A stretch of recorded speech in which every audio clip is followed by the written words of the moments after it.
Hey, I'm Samantha Goodstead here with actor Ben Bass, and we are in the Real TV Films Social Media Lodge here at TIFF 2011. And Ben, you're on the show Rookie Blue, yes, which is awesome. We've had some of your other colleagues, cast members in the lounge so far in the last couple days.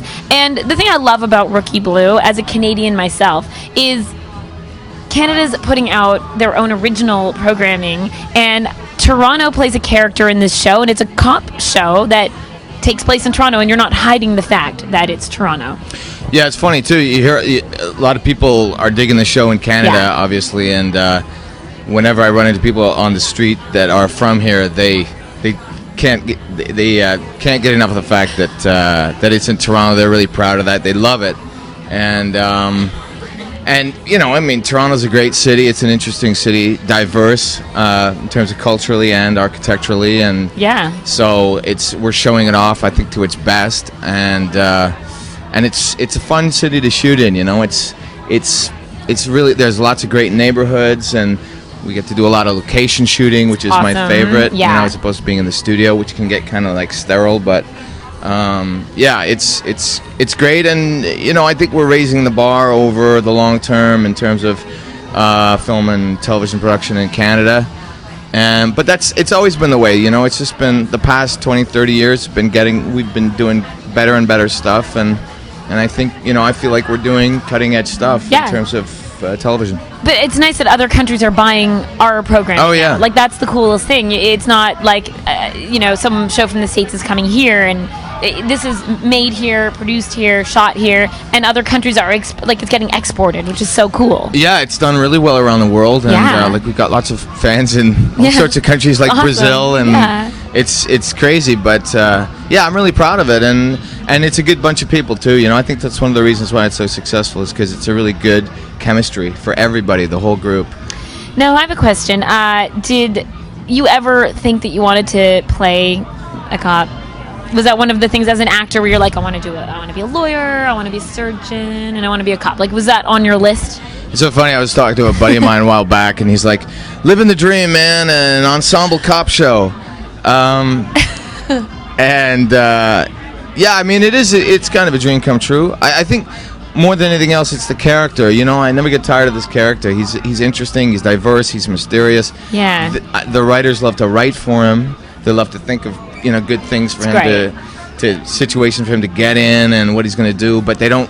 There's a lot that isn't revealed about him, so they've got this whole world to reveal, you know, yet, and so it just keeps getting more interesting, and it's probably one of the more interesting characters I've played, for sure. That's interesting. Now, I was going to ask you also, what's your so far most exciting thing you've gotten to do as the character, whether it's a physical stunt that you've had to do, or maybe a storyline, but what's the one memory you have so far through shooting the show where you're like, oh my god, that was so awesome?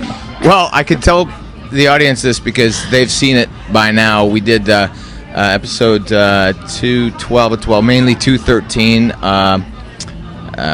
season 2, so 213, the last episode of the second season.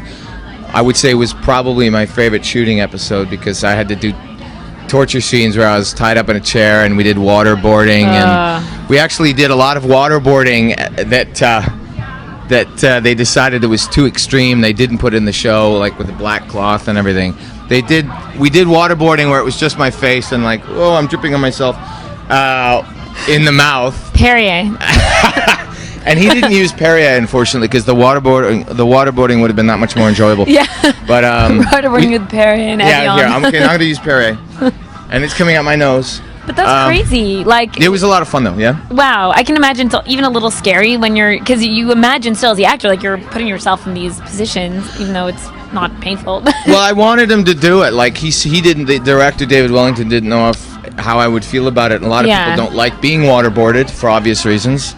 Yeah. And I do, but that's fine. You're the only one I've ever met. And so we tested it, and I could handle it. So he said, "Okay, let's do it." And it was just a good way to. It's a good way to torture someone without pulling their fingernails out. Yeah. If that makes any sense. Yeah, you can do it visually, and it's not too extreme and kind of gory, as it were. So, but horrendous at the same time. So, and Callum Keith Rennie was, doing acting scenes with him was terrific. I hadn't worked with him before, so yeah, it was awesome. Well, congrats. I mean, I wish you guys all the best, and I'm excited to see what happens next with the show, and I just think it's so great that this show is being made. So yeah, thank you. We're really happy it's as successful as it is, and we're starting our third season now, and we're off to a good start. Well, thanks for chatting with us and giving us a bit of an inside scoop on your character and some of your favorite moments shooting Rookie Blue. Thanks. Samantha Goodset, you've been watching Real TV Films. We're here at the Social Media Lodge at TIFF 2011.